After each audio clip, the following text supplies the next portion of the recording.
Hey everyone, welcome back to the Accountant's Law Lab. This is your go-to channel for smart, compliant law firm bookkeeping.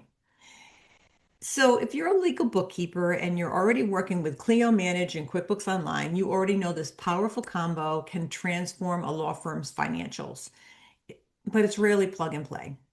Today, I'm going to break down the main workarounds that you're going to need for your Clio QuickBooks integration, especially when it comes to trust accounting. Exactly why these extra steps exist due to built-in program shortfalls. Stick around because skipping these can really lead to reconciliation nightmares, maybe some duplicate entries. You ever look in the undeposited fund account and see them there? Or worse, state bar compliance issues. And don't forget to hit that like button if you're dealing with Clio and QuickBooks right now. Let's dive in. Clio is built specifically for legal practice management. It's time tracking, matter specific billing, rock solid client trust ledgers that follow IOLTA rules. QuickBooks Online is a general accounting powerhouse, great for profit and loss statements, balance sheets, tax prep. I like to call it the whole enchilada. It's where all of your data lives for your business. So the practice management tool is Clio, and Clio sits on top of it, which takes a program like QuickBooks, which is really for all types of businesses, and it makes the business legal specific. And primarily, it's handling all the client specific tasks. So when you connect them, the data flows in, but it's a one-way sync, so it doesn't always flow perfectly. The integration handles contacts, it handles invoices, some payments, but it isn't designed to fully automate legal specific requirements like client trust level subledgers. Doesn't do that. And it does have some automatic safeguards against overdrawing trust funds. So that's a good thing. And I always like to tell bookkeepers working with law firm clients that they can type whatever they want in Clio, but you have to really follow what happened at the bank level. That's really what happened. And then you have to make sure that Clio matches what happened at the bank. If you don't, then it throws it out of compliance. So this is the real reason why legal bookkeepers end up with manual processes. Without these workarounds, you risk commingling funds, phantom revenue, we've seen that, and maybe a failing three-way bank reconciliation during a bar audit. Yes, Clio does have a reconciliation feature. It does work. It's one of those things that has to work from the very, very beginning of using Clio and using QuickBooks, and it has to be that starting point. If you're coming into it mid-time, maybe you had another practice management tool, you switched to Clio, it's very hard to follow and to keep it tracked. So the three-way bank reconciliation within Clio Manage, I'm not talking about Clio Accounting here. Clio Accounting is a totally separate product. Hopefully you're not in it right now because it's not ready for prime time yet for bigger firms. It's great for one specific type of client. But if you're in Clio Manage and QuickBooks, you know what I'm talking about. So let's start with the number one pain point, which is trust accounting, right? Trust accounting in Clio and QuickBooks. Clio has some built-in protections. It won't allow you to apply more trust money than the client has, and it auto shows trust balances on invoices. So you have that going for you. QuickBooks doesn't have these legal specific controls. So if you try to use QuickBooks without Clio and just use it as a standalone, you have to mimic all of these tasks that are handled by the software. And because it's very time consuming, and anytime you make something that's a manual process, you're going to find that it's going to take you more time than the value that the cost of the software. It's really crazy to skip out on the software. I always say that to attorneys. I think they're saving a few dollars by not having the software, but in the long run, you're saving because the manual processes always seem to lead to problems, right? In the long haul, when you start to look at it, and whenever there's manual steps, if one step gets missed, it can really mess everything up. So even when you enable the trust transaction syncing, it often pushes everything into the trust liability account, the parent account, and it doesn't break it out into the individual matters. So that's something that we do manually. We use the reclass tool, we reclassify it down. You have to create the accounts. If you have a lot of accounts, it's better just to use the import feature in QuickBooks and import the name so then you can populate it really quickly. Many states require that you have this separate client subledger under the trust, and it's to prove no commingling. The native sync in Clio doesn't handle that perfectly without the extra steps. And even bank fees and IOLTA interest have to be treated as a subledger. But you can create a subledger called IOLTA interest clearing account, and then you put the interest in and out through there. It's just a clearing. Sometimes it doesn't clear out, so you want to know that. I also make one for wire and bank fees that have to be reimbursed. I'll call it wire and bank fees to be reimbursed so that the client knows that this account has to be zero and they may have to move operating fees to cover that because you can't use other people's money to pay these fees. So if you don't use the workaround of actually syncing and moving things down into the separate trust ledgers, and we know a lot of bookkeepers that don't do this, but in some states it's required to have that visual look of it. Some states demand that, Florida being one of them, you're going to need to have a clean three-way bank reconciliation.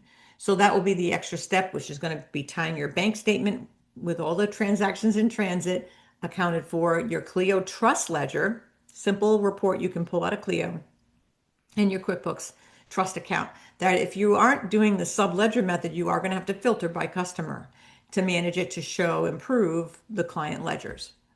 So the best way to do it and how we recommend doing it is to set it up and do it right. You have set up your QuickBooks chart of accounts before even connecting Clio. And if you are connecting Clio along the way at a certain date and you're going to be bringing in opening balances, you really want to put a password protect on the prior periods of QuickBooks so you don't pull in a lot of garbage when you do that migration. And then if you are using classes or locations, you want to address that as well. And then you want to put in those sub accounts. So the easiest way in the first go round to do this is to actually bring an import in and import in all the sub liability account names. So that way you don't have to do them on the fly. It saves you a lot of time. And then you're able to push them in with the reclass tool. And then always enter your trust activity first in Clio. And that's your source of truth for your clients. And then you can come through and you're going to sync it over and reclassify those transactions in QuickBooks. So you're going to have a mirror image of what with the trust ledgers in QuickBooks and a mirror image of what in Clio. That's what you're going for. And then you also have to perform that three-way bank reconciliation. Right now, we're using a Google Sheet to do that. You can use Excel and create that form so that it's got the view that if you take the time as a bookkeeper to look up where your attorney's practicing law and what the bar rules are, you want to mirror what the bar rules say to do. So depending on your state, you want to make sure that everything is tied back to exactly what they want to see. So if there ever is a random audit or an audit because somebody complained, you're like ready on the fly because they don't give you a lot of time when your client gets audited. But this extra step of pushing the data down into the liability account, the sub-liability account, is going to keep your records compliant and audit ready. So next up, we're going to talk about sync issues. So QuickBooks and Clio, the integration isn't real time. And know that this can take up to 30 to 60 minutes, sometimes 24 hours for the initial sync. It's a slow process. That was one of the fascinating things after working with Lien Law all the time. That I started working with Clio and I didn't realize that the sync didn't automatically happen. Some days it does, some days it doesn't. I really don't know the reason why. Sometimes it takes a bit of time before it refreshes, but then you'll know that it will show. So know that if you make edits in one system, if your client makes edits, for example, Clio changes something on the invoice or something like that, it'll throw a duplicate transaction over. And if you don't have your preserved date, your data that you've already done a three-way bank reconciliation, you don't have a password in it. You don't even have to put the password. You can just put the warning that it warns you that you have it. You don't have to put a password in, but you can have the warning in QuickBooks. And that's found under the gear and under the advanced settings. At least if you have that in place, Clio won't push in anything old. We had a client one time, we didn't have the password on, and the client made a change to an invoice, corrected it to make it look like it had been paid in a prior year. So she not only changed the data in QuickBooks, she changed the data in Clio, and she caused a lot of problems with the prior year stuff. So you really want to make sure that you just protect your work. It's going to save you time in the long run. You'll be thanking me that you put those passwords on. So you want to do the corrections and do the data cleanup in both systems before connecting them. You want to make sure that both systems are preset and ready to go. And then when you do sync Clio to QuickBooks, you want to make sure that the names match exactly. Emails are matching. If you're going to use batch invoice syncing instead of real time, you want to use a unique prefix to the Clio bill numbers if you're doing multiple bill types. You want to run a sync health check. Broken sync transactions, when you look into that area in Clio, you're going to see that those things are usually because the name is truncated and it doesn't, the name has too long of a name. And I've seen that. It's actually not a Clio thing. It's actually a QuickBooks thing, but Clio will not push a transaction in because in Clio you can make the name pretty long, but in QuickBooks it can only be so many characters. So it will throw a sync error and then that piece of transaction won't come through and you'd be like, what's missing here? Why didn't my three-way match? You'll find the offending transaction. So always go to those Clio sync errors to start and then make sure you can sync them over. So bank feeds and reconciliations can be another headache. Once connected, QuickBooks auto rules can make a nightmare. So this really isn't a Clio problem, it's a QuickBooks problem, but it can also miscategorize Clio sync transactions. And you just have to really pay attention to this. So when you connect the bank feeds in QuickBooks, make sure you've got the bank rules not so aggressive. Try not to use the auto rules for anything that has to do with a Clio payee and try to manually match the transactions that Clio brings over. It's one of the things when if a client does a monthly billing and they do a monthly amount to move out of trust, it will maybe, if you have your settings set up the way they're set up, you might find that they're individually throwing each transaction into QuickBooks individually when you actually want them grouped, like the client grouped the trust transfer and put one over. So you really want to take a look at that setup and make sure that it's correct. For expenses and hard costs, you want to enter the firm expenses directly into QuickBooks and have all that set up in the Clio settings, and then import only the ones that are going to go into Clio would be the ones that are tagged to advanced client costs. And then you want to track all of that.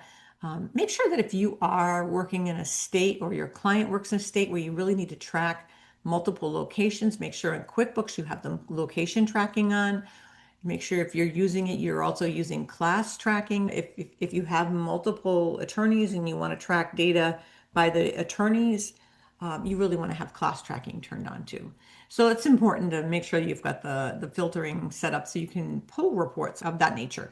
So it's important to really take a look at all of these settings. And these are just a few of the workarounds. And there's some others. Sometimes if somebody's moving a transaction from matter to matter, you got one client, multiple matters, and you move them matter to matter, it's going to throw a transaction that you just need to simply zero out in Clio.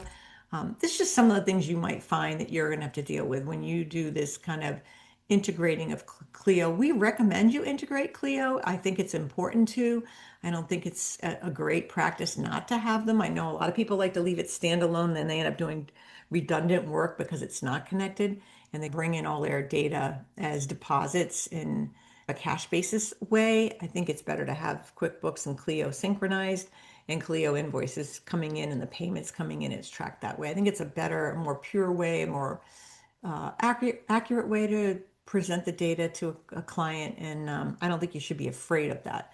And if you are, come and join us at the Law Lab. We'll help you out. We take once a month, we do a Ask Me Anything, and we've helped our members by logging in and actually working on their data files and help them get things set up the right way. Clio, QuickBooks synchronization or integration is one of those topics that gets brought up over and over again because people really struggle with it. So I hope this video helped, and until next week, we'll see you all more Clio this month. So don't miss out. Bye now.